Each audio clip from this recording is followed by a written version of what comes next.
उद्याच्या 30 तारखेला सांगोला शहर विकास आघाडीच्या प्रचाराच्या निमित्ताने या राज्याचे मुख्यमंत्री सन्माननीय देवेंद्रजी उद्या दुपारच्या सत्रामध्ये छत्रपती शिवाजी महाराज चौकामध्ये येणार आहेत। या शहर विकास आघाडीचे उमेदवार सन्माननीय नगराध्यक्ष पदाचे उमेदवार सन्माननीय मारुतीआबा आणि प्रत्येक प्रभागातले 23 उमेदवार यांच्या प्रचारासाठी देवेंद्रजी येणार आहेत। आपण सर्वांनी या शहरातल्या शहर विकास आघाडीच्या पदाधिकारी, कार्यकर्ते आणि मतदार माता भगिनी, वडीलधारी मंडळी, तरुण सहकाऱ्यांनी मोठ्या संख्येने उपस्थित राहावं ही विनंती करतो।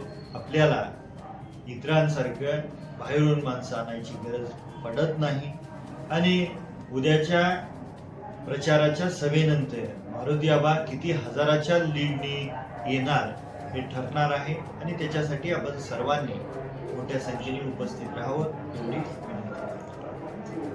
विनंती।